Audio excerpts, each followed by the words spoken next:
For most of my childhood, one of the parks I visited most was King's Dominion. You know, that one park in Virginia with that crazy giga coaster and the RMC. This park is awesome and I have great memories visiting here. However, within the past decade, something weird and almost sad has happened. When Cedar Fair first acquired King's Dominion in the late 2000s, they began pumping large amounts of capital into the park. This was in the form of large attractions such as huge new flat rides, coasters, and water slides. Within these early years of Cedar Fair ownership, they added huge investments to the park, such as Dominator, the B&M floorless, and ultimately the legendary giga coaster Intimidator 305. It seemed like Cedar Fair was determined to make King's Dominion one of the best theme parks in the country, and for a short time, Cedar Fair was paying King's Dominion a lot of attention. However, after I-305, this would change. Fast forward 10 years later, and King's Dominion is still doing pretty well for itself, but it is no longer one of Cedar Fair's priorities. Within 10 years, King's Dominion went from being a solid top-tier Cedar Fair park to being an average-level park which sometimes gets overlooked.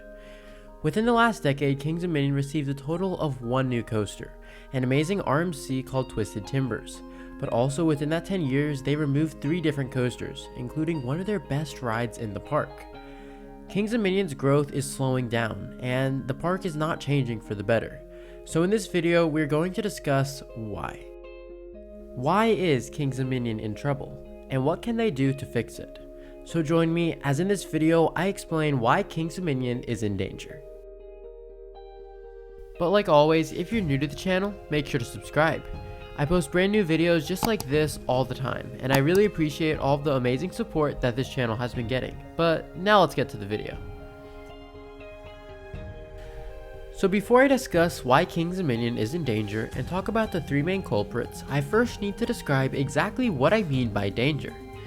If you look at the past couple of years and even 1 year into the future, you will notice 2 things about King's Dominion.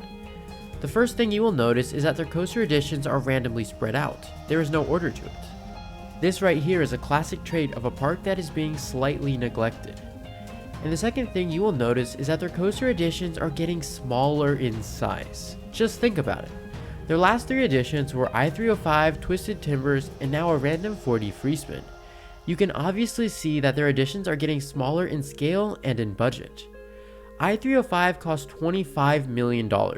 Twisted Timbers was likely around $8 million, and free spins are super cheap, around $6 million. So what this tells me is that Cedar Fair is allocating less and less money for King's Dominion. What I mean by danger is the possibility that King's Dominion in the future enters the bottom tier of Cedar Fair parks. A bottom tier park hardly ever receives a new coaster addition, and the overall quality declines. As of now, that seems super unlikely, but given the current path they're on with ride removals and low investment, it unfortunately starts to seem plausible. So that is what I mean by danger. So why could this happen to King's Dominion? Well, if it does happen, it would be because of 3 main culprits. Number 1. Local competition. As many of you already know, competition in the amusement industry is usually a very good thing. When multiple parks are in a close proximity to each other, they help each other out. However, when one park completely dominates, it can be detrimental. And this is beginning to look like the case for King's Dominion. It is no secret that Busch Gardens Williamsburg is only 1 hour away, and it has been killing it recently. Their constant growth and expansion throughout the years has been amazing. This park definitely receives a lot of love, and compared to King's Dominion is starting to overshadow it. The current path with these 2 parks is that they never add a coaster within the same year. This is to avoid lost profits from competition. But recently, BGW has been adding way more coasters than King's Dominion, and in return is getting much more media attention, sales, and even attendance. Most tourists consider Busch Gardens a much better value than King's Dominion, so competition is one of the reasons King's Dominion could be in danger. If Busch Gardens keeps a steady flow of new attractions while King's Dominion does nothing, a significant percentage of people would choose to go to Busch Gardens over King's Dominion, and unfortunately this is already happening. King's Dominion adds new rides way less frequently than Busch Gardens, and even when they do, they are typically not as well received. A great example of this is Twisted Timbers. Twisted Timbers was a pretty big investment for the park, however it did not perform as expected. According to multiple sources, Twisted Timbers in 2018 increased attendance by a whopping 0.0%. Now this number seems crazy and it could be completely incorrect, but I heard this number thrown around a lot online, so there's probably some truth to it. On the other hand, the new coasters at BGW almost always increase attendance by a minimum of 2 to 3% in their opening year. Kings Dominion is simply not competing with Busch Gardens, and this could be a long-term problem. Culprit number 2. Shifting priorities. Cedar Fair is a pretty large company, with them having 12 profitable parks all across America. Like I mentioned earlier, Kings Dominion used to be one of Cedar Fair's main priorities, but nowadays it definitely isn't. Kings Dominion has been steadily losing its spot in the Cedar Fair chain year after year. Back in 2011, out of all the parks, Kings Dominion was in the 5th spot for most revenue, with only Cedar Point, Knott's Berry Farm, Kings Island, and Canada's Wonderland above it. Fast forward only 4 years, and Kings Dominion moves down a spot as Carowinds takes its place. This is a trend that's hurting Kings Dominion. Kings Dominion is now the actual definition of an average Cedar Fair park, with it being currently in 6th or 7th place in the chain. And it looks like Kings Dominion could yet again lose its spot, with California's Great America and even surprisingly Dorney Park getting weirdly close. Well, as you probably already guessed, the parks that bring in less revenue get less new attractions, and Kings Dominion looks to be on that path, so Kings Dominion is definitely in danger. Now, do I think California's Great America and Dorney Park are going to take Kings Dominion's place? Well, probably not, but it does seem possible. Culprit number 3. Kings Dominion's negative image. It's no secret that Kings Dominion has removed a lot of rides within the last couple of years. In only 5 years, they removed Shockwave, Hurler, Volcano, Tornado, and now the Crypt. With all these ride removals and minimal additions to the park, the public is not necessarily happy. Kings Dominion's image is unfortunately changing, and I know I'll get a lot of flack for saying this, but it's undeniably true. Kings Dominion is portraying itself as a park that is starting to care less about guest satisfaction, and this isn't 100% Kings Dominion's fault.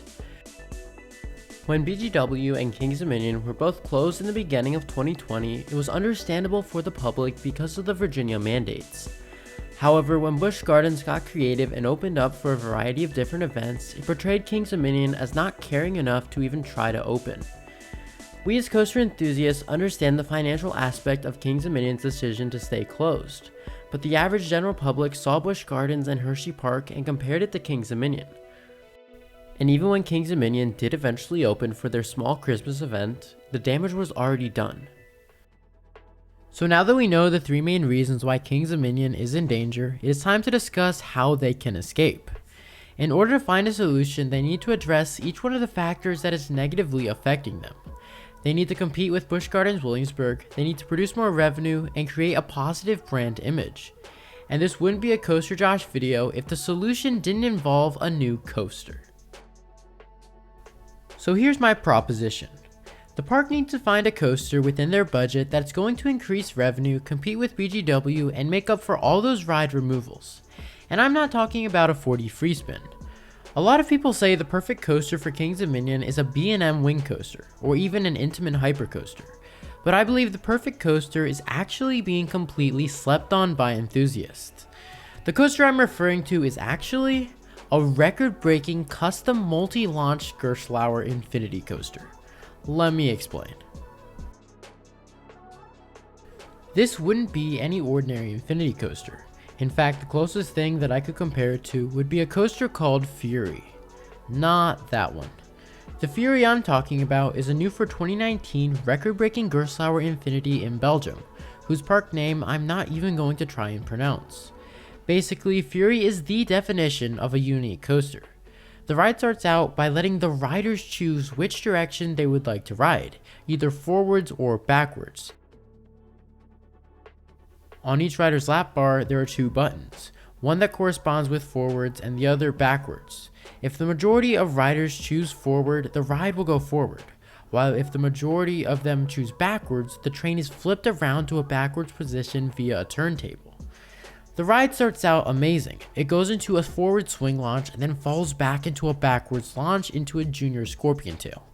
After this, the ride launches again for the 3rd time and finally has enough momentum to make it over a top hat. After the top hat, the ride bombards you with inversion after inversion and track twisting every which way. And finally, to end off the ride, you hit a junior scorpion tail to serve as the perfect ending to a crazy ride. And let me once again remind you that this entire ride could also be taken backwards. Just how crazy is that? In my opinion, there is no other coaster that would be better for Kings Dominion. It's slightly cheaper than a wing coaster, fills the gap of another launch coaster, and provides a completely unique experience, as well as it would also put Kings Dominion on the map again as a thrill ride paradise. Also, a ride like this has tremendous potential for theming, especially considering the fact that it would be using Volcano's old plot of land. If this ride is well received, it would almost certainly pave the way for Kings Dominion's new growth, and it would mitigate some of the things I talked about earlier in this video. But who knows? There are also many other coaster routes that Kings Dominion could take, but I do believe this is the best one. It all depends on how much Cedar Fair is willing to invest into the park. Do they see it profitable enough to pay Kings Dominion some much needed attention? Or are they going to let a once top tier park fall down into disrepair? Only time will tell. Thanks for watching. And don't forget to subscribe if you want to see content just like this all the time. And comment below your thoughts on Kings Dominion. What do you think about the park and what do you think the future is going to be like? This is Coaster Josh signing out.